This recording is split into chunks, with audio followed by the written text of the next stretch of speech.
Assalamualaikum. Welcome back to my channel. Hope you're fine. And today we are going to discuss our next topic. And today's topic is neurotransmitters and endocrine glands. So first of all, we will discuss that what are neurotransmitters. Neurotransmitters basically वो chemical messengers होते हैं जो कि हमारे nervous system में release होते हैं, हमारे न्यूरॉन्स में रिलीज़ होते हैं और ये केमिकल फॉर्म में मैसेज कन्वे करते हैं। तो केमिकल फॉर्म में किस तरीके से मैसेज कन्वे होता है तो हम प्रीवियस लेक्चर में डिटेल में डिस्कस कर चुके हैं। एक्शन पोटेंशियल क्या होता है, साइनेप्स क्या होता है। तो न्यूरोट्रांसमीटर्स जो हैं ये न्यूरॉन्स में रिलीज़ होते हैं, एक न्यूरॉन से दूसरे न्यूरॉन में केमिकल मैसेज जो है वो कन्वे करते हैं। अब इनकी डिफरेंट टाइप्स हैं, ये एक्साइटेटरी भी होती हैं, ये इनहिबिटरी भी होते हैं और ये जो है वो दोनों का रोल प्ले करते हैं कि कुछ ऐसे न्यूरोट्रांसमीटर्स होते हैं जो एक्साइटेटरी भी काम भी करते हैं और इनहिबिटरी का भी काम करते हैं। तो एक्साइटेटरी न्यूरोट्रांसमीटर्स क्या होते हैं कि ये एक्साइट करते हैं न्यूरॉन्स को और जो मैसेज है उसको कन्वे करते हैं, उसको पास आउट करते हैं एक न्यूरॉन से दूसरे न्यूरॉन की तरफ। एक्साइटेटरी न्यूरोट्रांसमीटर्स कौन कौन से हैं? एक है ग्लूटामेट, एक है एपिनेफ्रीन और नॉर एपिनेफ्रीन। इनहिबिटरी कौन से होते हैं कि ये ऐसे न्यूरोट्रांसमीटर्स होते हैं जो कि मैसेज को ब्लॉक करते हैं, ये फर्दर आगे पास नहीं होने देते। तो गाबा है, ग्लाइसिन है, सीरोटोनिन जो है वो इनहिबिटरी न्यूरोट्रांसमीटर्स होते हैं। तो जब न्यूरोट्रांसमीटर्स अपना मैसेज कन्वे कर देते हैं तो उसके बाद न्यूरोट्रांसमीटर्स कहाँ जाते हैं? तो 3 तरह के प्रोसेस होते हैं, एक डिफियन का प्रोसेस होता है और दूसरा रीअपटेक का होता है कि न्यूरोट्रांसमीटर्स वहीं पे भी दोबारा रीअब्जॉर्ब हो जाते हैं या नर्व सेल दोबारा उसको रीयूज़ करता रहता है। थर्ड प्रोसेस डिग्रेडेशन का होता है कि जो एंजाइम्स हैं या तो वो ब्रेक डाउन उनकी स्टार्ट हो जाती है उसी साइनेप्स के अंदर ही, ताकि फ़र्दर आगे रिसेप्टर सेल के साथ ये बाइंड ना कर सकें और फर्दर आगे जो मैसेज है वो कन्वे ना हो सके। तो सबसे पहले जो न्यूरोट्रांसमीटर है, अब इनमें उन the basis of their chemical structure जो है वो अमाइनो इसकी जो न्यूरोट्रांसमीटर्स हैं इनकी टाइप्स हैं, जिनमें सबसे पहले है अमाइनो एसिड न्यूरोट्रांसमीटर्स। और अमाइनो एसिड न्यूरोट्रांसमीटर्स में सबसे पहले आ जाता है ग्लूटामेट। ग्लूटामेट जो है ये एक एक्साइटेटरी न्यूरोट्रांसमीटर है और इसका काम क्या होता है कि जितनी हमारी कॉग्निटिव फंक्शनिंग है उसको कंट्रोल करेगा, जिसमें हमारी थिंकिंग, लर्निंग और मेमोरी आ जाता है। अगर ग्लूटामेट के लेवल में किसी तरह का कोई इम्बैलेंस आ जाता है तो इसकी वजह से Alzheimer disease, dementia, Parkinson disease और सीजर्स होते हैं। Next is GABA, gamma aminobutyric acid.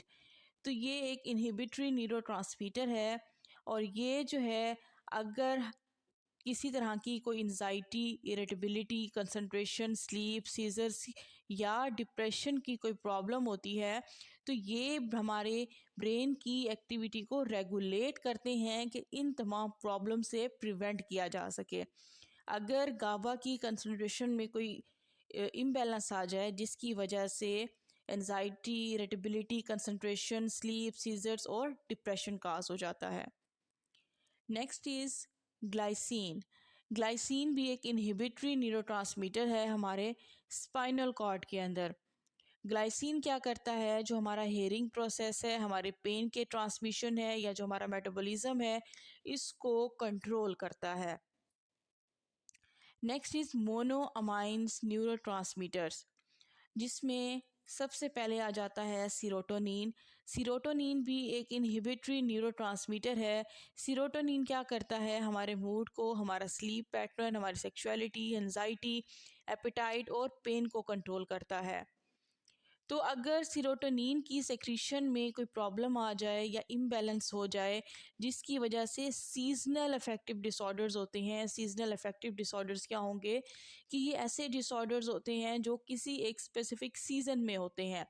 For example कुछ लोगों को अगर हम डिप्रेशन है तो कुछ को विंटर में डिप्रेशन हो जाता है, कुछ को फॉल में डिप्रेशन होता है, कुछ को स्प्रिंग सीज़न में डिप्रेशन हो जाता है। तो ये सीज़नल अफेक्टिव डिसऑर्डर्स होते हैं, जिसमें एंजाइटी आ जाता है, डिप्रेशन आ जाता है, फाइब्रोमेगली आ जाता है और क्रोनिक पेन आ जाता है। तो मेडिकेशन के थ्रू जो है वो इस सीरोटोनिन को रेगुलेट किया जा सकता है, और इसके लिए जो मेडिकेशंस यूज़ की जाती हैं वो serotonin selective serotonin reuptake inhibitors use किए जाते हैं, या serotonin non epinephrine reuptake inhibitors जो हैं वो यूज़ किए जाते हैं। Next is histamine. हिस्टामीन जो है वो हमारे बॉडी के फंक्शंस को रेगुलेट करेगा, जिसमें वेकफुलनेस आ जाती है, फीडिंग बिहेवियर आ जाता है और हमारी मोटिवेशन आ जाता है। ये अस्थमा, ब्रोंकोस्पाज्म और म्यूकल एडिमा और मल्टीपल स्क्लेरोसिस जो है इनमें अहम रोल प्ले करता है, जितनी भी ये हमारी जो फीडिंग बिहेवियर से रिलेटेड या जो हमारे ब्रीदिंग रिलेटेड प्रॉब्लम्स होती हैं उनको रेगुलेट करेगा। Next is dopamine. डोपामीन जो है वो हमारे जो बॉडी के फंक्शंस जैसे लाइक प्लेयर है, अराउजल है, हमारी लर्निंग है, हमारी कंसंट्रेशन एबिलिटी है, हमारी मेमोरी है, हमारी स्लीप है, हमारी मोटिवेशन को कंट्रोल करेगा। तो अगर डोपामीन के सिस्टम में किसी तरह की कोई डिसफंक्शनिंग आ जाए, जिसकी वजह से Parkinson disease, schizophrenia, bipolar disease, restless leg syndrome, attention deficient hyperactivity disorders cause होंगे। उसके अलावा ये भी जो हमारी ड्रग्स हैं, जो एडिक्टिव ड्रग कोकेन है, जैसे लाइक एमिटामाइंस हैं, ये हमारे डोपामीन सिस्टम को डायरेक्टली एक्ट करेंगे।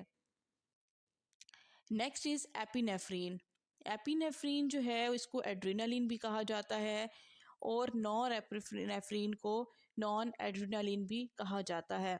तो ये हमारे फ़ाइट एंड फ्लाइट रिस्पॉन्सेस को कंट्रोल करेगा। मीन्स ये कि अगर किसी तरह की कोई स्ट्रेसफुल सिचुएशन होती है तो या तो हम उससे भागेंगे या हम उसके साथ फ़ाइट करेंगे। तो ये फ़ाइट एंड फ्लाइट रिस्पॉन्सेज होते हैं। तो अब ये करते क्या हैं कि जब इस तरह की कोई सिचुएशन होगी तो हमारी बॉडी का जो हार्ट रेट है उसको इंक्रीज़ कर देंगे, हमारी ब्रीदिंग को इंक्रीज़ करेंगे, हमारे ब्लड प्रेशर को इंक्रीज़ करेंगे, हमारी ब्लड शुगर है इसको इंक्रीज़ करेंगे, और साथ साथ हमारी जो अटेंशन है उसको इंक्रीज़ कर देंगे और फोकस करेंगे कि हम उस स्ट्रेसर्स के साथ किस तरीके से रिएक्ट करें। अगर एपिनेफ्रीन ज़्यादा सेक्रीट हो जाए तो जिसकी वजह से ब्लड प्रेशर हाई हो जाता है, डायबिटीज़ हो गई, हार्ट डिजीज़ हो गई, और अगर इसको एज अ ड्रग यूज़ किया जाता है तो बहुत सारे जो हार्ट के या जो ब्रीदिंग प्रॉब्लम्स हैं उनको ट्रीट करने के लिए भी इसको यूज़ किया जा सकता है।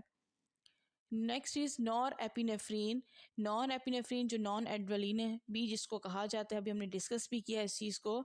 तो ये भी हमारे ब्लड प्रेशर को इंक्रीज़ करेगा, हमारे जो हार्ट रेट है उसको भी इंक्रीज़ कर देगा।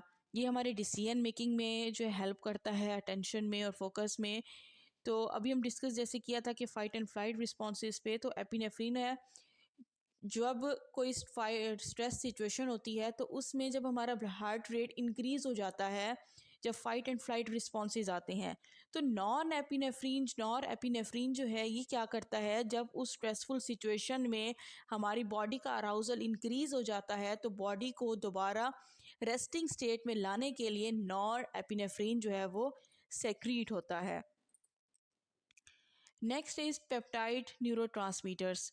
ये बेसिकली पेप्टाइड्स क्या होते हैं, अमाइनो एसिड्स की चेन्स को कहा जाता है, जिसमें एंडोर्फिन्स होते हैं। ये हमारी बॉडी के नेचुरल पेन रिलीवर होते हैं।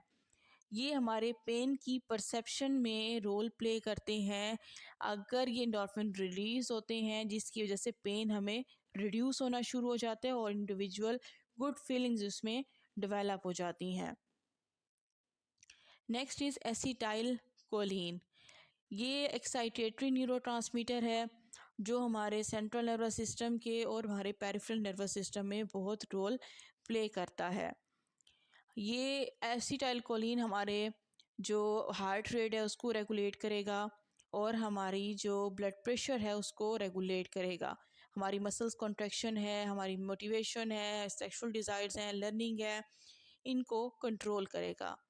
तो अगर इसके एसिटाइलकोलिन के लेवल में इम्बैलेंस आ जाए जिसकी वजह से हेल्थ इश्यूज़ होंगे, अल्जाइमर डिजीज़ है, सीज़र है, मसल स्पास्म है। तो ये थे हमारे न्यूरोट्रांसमीटर्स। और नेक्स्ट हम डिस्कस करेंगे अपने एंडोक्राइन सिस्टम को। तो जो हमारा एंडोक्राइन सिस्टम है, ये होता क्या है कि इसका जो रिलीज़ होते हैं एंडोक्राइन ग्लैंड से, वो हार्मोन्स रिलीज़ होते हैं।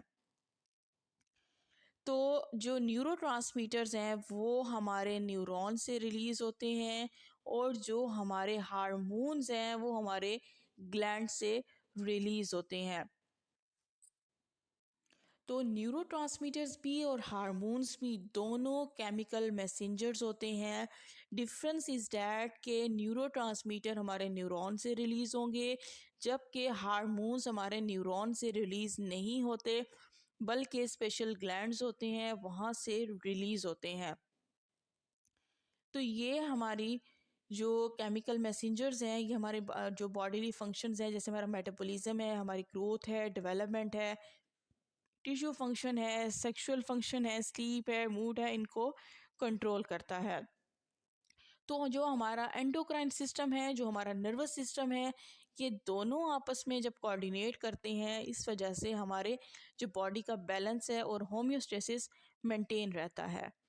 तो कौन कौन से एंडोक्राइन ग्लैंड्स हैं, तो सबसे पहले हम वो डिस्कस करेंगे। सबसे पहला है पिट्यूटरी ग्लैंड। पिट्यूटरी ग्लैंड को बॉडी का मास्टर ग्लैंड भी कहा जाता है। अब क्यों कहा जाता है? क्योंकि जो हमारे एंडोक्राइन ग्लैंड्स हैं उसके सबसे ज़्यादा जो हो आगे हार्मोन्स रिलीज़ होंगे, या जितने भी फंक्शंस हैं एंडोक्राइन ग्लैंड्स के, सबसे ज़्यादा कंट्रोल हमारा पिट्यूटरी ग्लैंड करता है।